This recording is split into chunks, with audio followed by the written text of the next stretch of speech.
Ama şunda bir davalg'uş bo'layotgan, ya'ni eng yuqori darajali katta ba'zi analizlarda masalan deyilyapti masalan harbiy urush qilish qobiliyat jihatdami masalan Can Yushaning oldiga o'tadigan yo'q de hozirgacha degandek.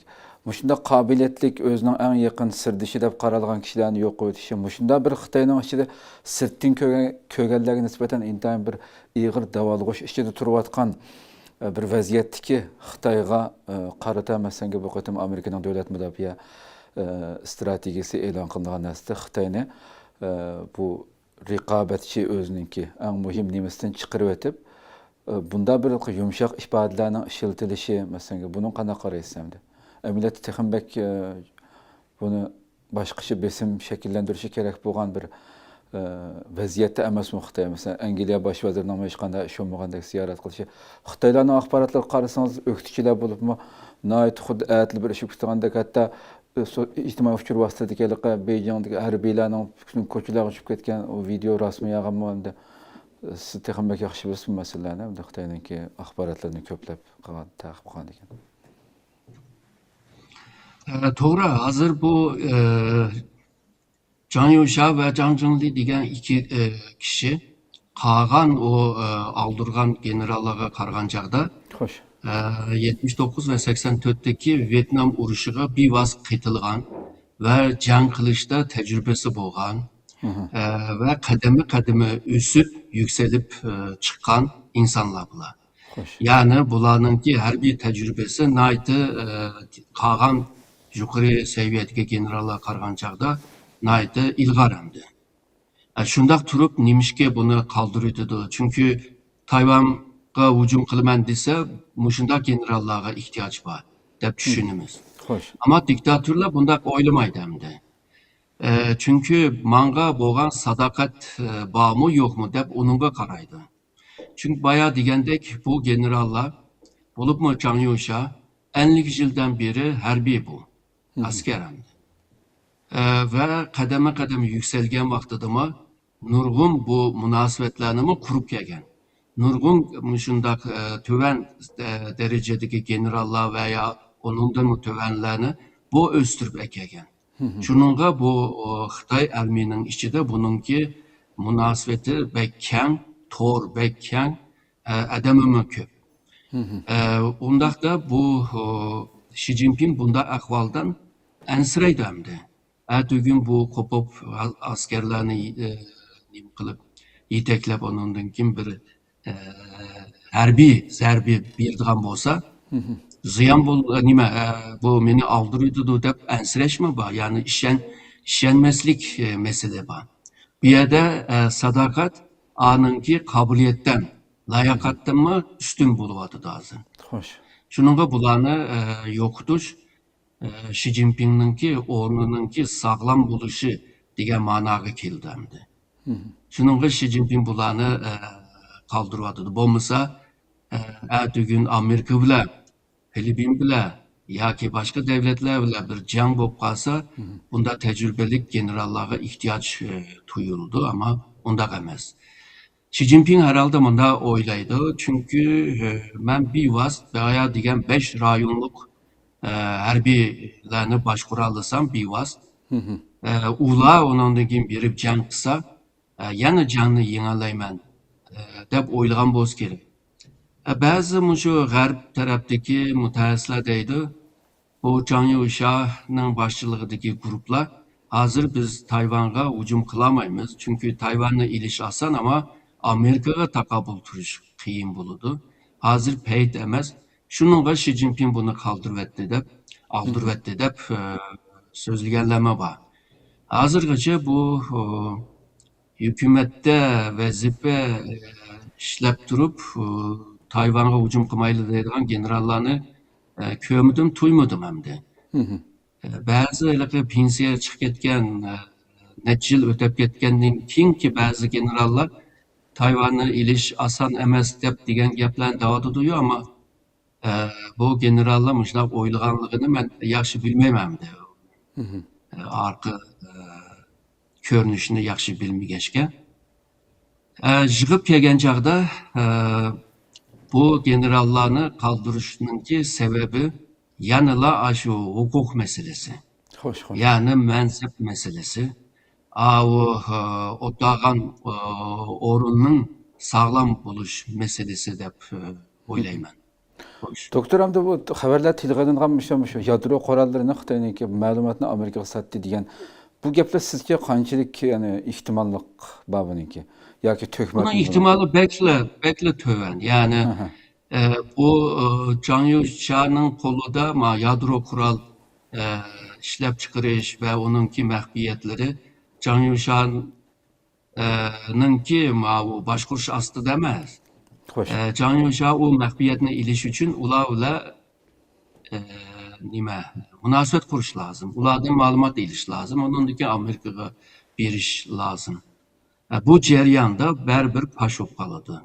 Xo'sh. Şununla bence şu baya Can Yuşa ve gruplarını aldırıtış yalnızla Xi Jinping'ninki şu hukukni sağlam tutuş için kıldığı diyen gaplar bo'lmasin da Xo'sh. Can Yuşaga niye günahlarını attı. Misalga yolsuzluk deydi, çiriklik deydi. Misalga bazı şu harbiy əməldarlarınınki şu başlıqını pulğa satdı deydi. Xo'sh. Bu uzun yıl şu harbiyinin içinde boğaçqa bir yerde bulupmu şu harbiyinninki kurallarını ve kalan ihtiyaç duyulgan esvaplarını temin kılışlarda bunun kolu demdi. Xo'sh. Şununla bu yaman cık pul kaçıldıgan ya ve cık pul kırdıgan ya. Şununla bununki yolsuzluk mu ba, çiriklik mi ba degandek davadıdır. Aslında Xitayning bütün emeldarlarda bu çiriklikler barmdı. Xo'sh. Xo'sh. Yo'qlab bo'lsa hamda bek nadir ko'ringandir ama ko'p aslında.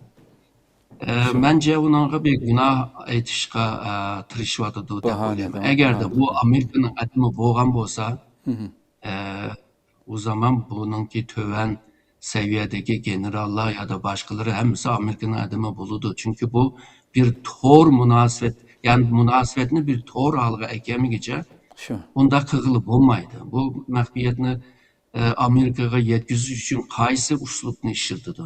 Elektronik işletse, internet işletse, ya ki o insandan insana yetkisi. Bu hemen paşop kalmamdı. Şu. Şununla bu biraz gumanlık deb o'ylayman. Yuqorqi savolimniki yana biroz yarama qolib qoldim. Shunda bir vaziyatdagi Xitoyga Amerika masalanga bu qatimqi davlat mudofaa nimasida 2018-yili eng cho'ng tahdid deb qaralgan Xitoy nima ishga chiqarib o'tildi? Tayvan masalasini tilga ilinmaydi nimishqa? Bundaq bir vaziyatdagi Xitoyga qarata. Hatto masalan boshqa bir davlatda bunda bir cho'ng generallar, amaldorlar yo'qotib etilsa, onun nurg'un bayonotlarni e'lon qildi masalan. Bu uni surishti qilib. Ammo Xitoyda har qanday bir amaldor yo'qotib etilsa, hech kimga qilmaydi unga. Xitoy'nınki tüzümü aslında. Bayağı dedim parti devlet bu Lenin'in icat kılgan Leninist bir uslup bu. Xo'sh. Yani burun Xitoy padişahlık devlet bir sülale başkurgan bolsa, hazırkı Xitoy devletine bir parti sülalesi başkurvadı da.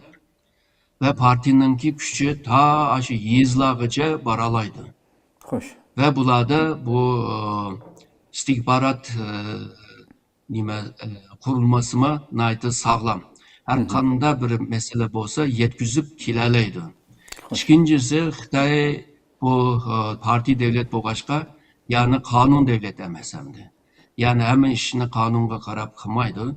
Partinin kararı bile birisini jazalaydı yoki birisini östürdü. Xo'sh. Onu yağa rastlardan bir kurultay içip kol kötürgizip ona maqullığını kılıdı emdi. O saxta yalğan bolğanlığını hemmemiz bilimiz. Şununla bu birisini eyüplep birisini cinayet bile cezalandırış cette onunla cık izah ketmeydi. Misalıga deyli o İlham Tohti. İlham Tohti'nin ki şu ballağa şunda müstakillik ideyasını, bölgünçü ideyasını müştak anlatıp kılgan deydi. Ama bu cinayet Xitoyninki cinayet kanununki maddesiga pek düşmeydi. Şununla bu İlham Tohti'ni cezalandırış için başka bir nersini tapdı. Bu bolsa İlham To'xta chet eldagi bölgünçüler bilan munosabati bordi. Ama qanday bir munosabati bor?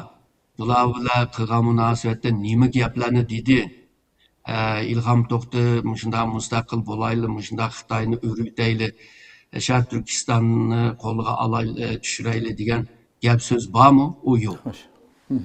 Shuning bilan bu jazo qonunining 123-moddasiga qaragan chaqda chet el bölgünçü kuchlar yoki Xitoyga qarshi kuchlar bilan munosabati bo'lib qolsa, buni shunday muddatsiz kessa bo'ldi deydigan bir yeri bor. Shuningga bu İlham To'xtag'mi bunday bir betnomni chaplagan. Undaqda bu Zhang Yusha va odamlarga bunday bir gunohni chaplamak hozirgi Xitoy hokimiyati uchun oson bir masala. Bu ish izoh bermagan keyin xalqlarmi jiq odamlarmi tushunmaydi buni, xalqmi bilib ketmaydi. Misolga o'z vaqtida Limbyomi Mao'ga qarshi chiqqan vaqtida Mao'ni hal qilibdi-ku, pashib qolgandan keyin qichishda sebebini bilmaydigan gumonliq bir aeroplan qazosi bilan u o'lib ketdi misolga. U vaqtidami darhol xalqig'imi o orqa ko'rinishini tushundirmadi. Yani Limbyoning chet kuchlar bilan Sovetlar bilan manda munosabati va manda bölgünçilik qilgan, anda eskilik qilgan, Mao Zedongga suiqasd qilgan degandek gunohlarni chapladi. Xalq mana shunday tushundi hamda. Hamda harbiy sohasiga kelsak, harbiylar buyruq ilish bilan yetishidi bular. Yani qadama yuqoridan tövanga buyruq bilan boshqarilgandan keyin yuqoridan, ya'ni askarlarninki eng cho'ng boshlig'i Shi Jinping bo'lgandan keyin uning bir buyrug'i bilan hammasi jimiqidi hamda. Bir chetda bu qolgan askarlar nima bo'lib, nima bo'lganligini yaxshi bilmaydi. Qarshi chiqayli desak, nima bo'lganligini bilmayapti. Xo'sh. İkincisi hamda o tövandan buyruq kelmaguncha harbiylarni harakatga sog'ilib bo'lmaydi. Shunday bir nima tamponlik qurib aytgancha ba'zi generallar harbiyni harakatga salamaydi. Tövan saviyadagi harbiy komutanlar harbiyni harakatga salalaydi. Ama bu buyruq saqlash lazım. Yani bir-birisini shunday bog'lab aytgan. Zincirsimon Shunga harbiylarni harakatga silish asan to'xtamaydi. Hamda misoliga o'z vaqtida Tiananmen maydoni vaqasi bo'lgan vaqtida, o qatlam bo'lgan vaqtidami Deng Xiaoping shunday huquqliq turib, nurg'un shu harbiylarga buyruq tushadi, ama nimalar harakat qilamadi. Ya'ni askarlarning ko'pi qilmadi. O'ziga yaqin bo'lganlarni aran harakatga soladi. Umi partiyaningki kuchi bilan harakatga soldi, ya'ni harbiyning emas. Shuningga Xitoyda bir harbiy harakati yoki bunday bir qo'zg'almoq meselesi biraz qiyin ko'rinyapti.